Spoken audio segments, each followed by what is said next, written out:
September 1941. Lyon, occupied France. Morning arrives slowly in a city that no longer belongs to itself. The streets are quiet, but not peaceful. Silence here is not calm, it is caution. Windows open carefully, doors close softly. Conversations rarely travel beyond a whisper. And somewhere along a narrow cobblestone street, a small bakery begins its day. The first sound is the oven door opening, then the crackle of firewood, then the warm, comforting scent of fresh bread drifting into the cool morning air. For a moment, just a moment, the city almost feels normal. Behind the wooden counter stands Elise, 19 years old. Flour dust clings to her sleeves. A thin streak of it runs across her cheek where she brushed her hair away without thinking.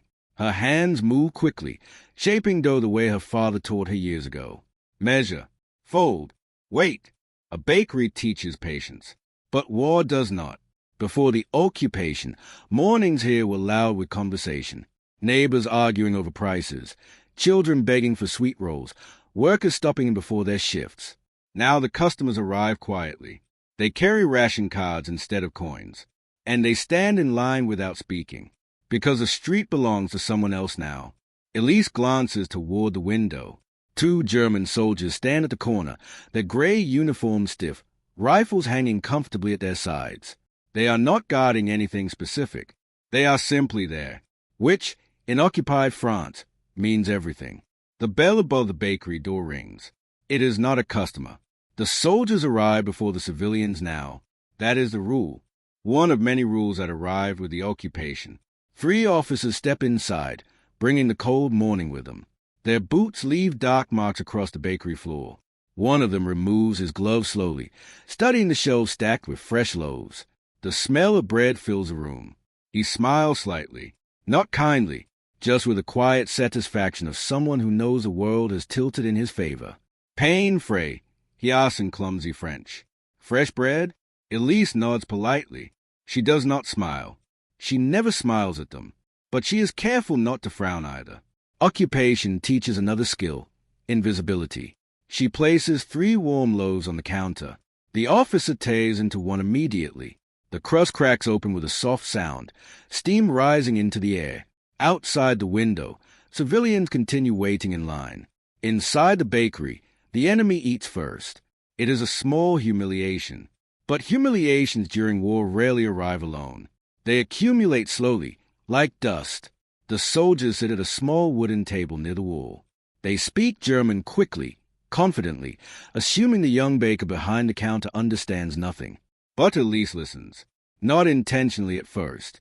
It simply happens. When you run a bakery, you hear everything.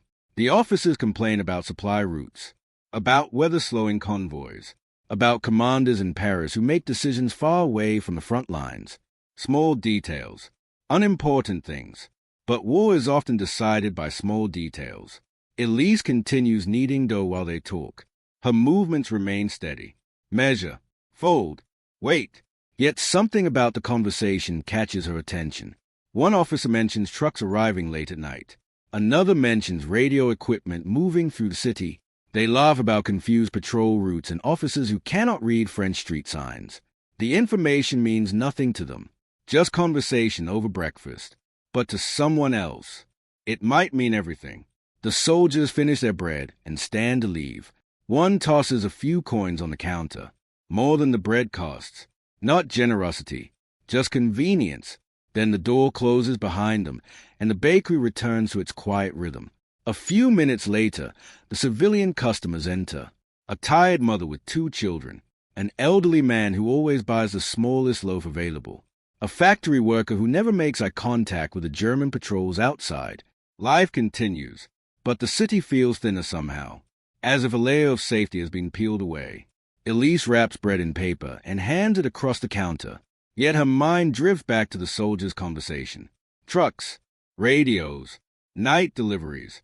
She pushes the thought away. Listening is one thing, remembering is another, and remembering the wrong things can be dangerous, even deadly. The bakery closes just after sunset. Curfew arrives early in occupied cities. Lights dim, doors lock, streets empty. Elise sweeps flour from the floor and stacks unsold loaves in wooden crates. The silence of the evening feels heavier than the silence of morning. Then the bell above the door rings again. But this time, the sound is cautious. The man who enters is not a soldier. He wears a worker's coat and carries no ration card. His hands are rough, stained with oil or grease, but his eyes move carefully around the room. He studies the empty tables, the quiet shelves, the closed curtains. Only then does he step toward the counter. "I'm sorry," Elise says politely. "We're closed." The man nods. "I know." He places a single coin on the counter anyway. Then he lowers his voice. "You hear things here." It is not a question. Elise freezes for a fraction of a second. Her hands remain still on the wooden counter. "I don't understand," she replies carefully. The man glances toward the window. Outside, the German patrol has moved further down the street. Only then does he speak again. "Soldiers talk when they eat," he says quietly, especially when they believe no one is listening. The words hang in the air between them. Elise says nothing, but the man continues. "Truck movements, radio units, patrol routes." He looks directly at her now. "These things matter." His voice drops even further. "To the resistance." The word feels dangerous just existing inside the bakery. Resistance. In occupied France, it is a word that can make people disappear. Elise swallows slowly. "I only bake bread," she says. The man studies the rows of fresh loaves behind her. Then he smiles faintly. "That," he says, "might be exactly why you can help." He gestures toward the baskets. "You deliver these every morning, don't you?" Across the city. To cafes. To homes. To small shops. Places soldiers rarely question. Elise begins to understand. Not fully, but enough. The man leans closer to the counter. "We can't move messages anymore," he says. "Too many checkpoints. Too many searches." His eyes drift toward the bread cooling behind her. Something changes in his expression. An idea forming. A dangerous one. Because sometimes the safest place to hide a secret is inside something everyone trusts. Even the enemy.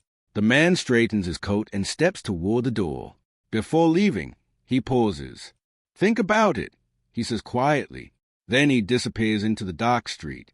Elise stands alone in the bakery. The ovens have gone cold. The bread sits quietly in its baskets.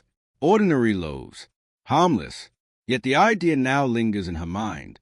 A thought as small as a grain of flour, and just as capable of becoming something larger. Because tomorrow morning, German soldiers will return to eat fresh bread again.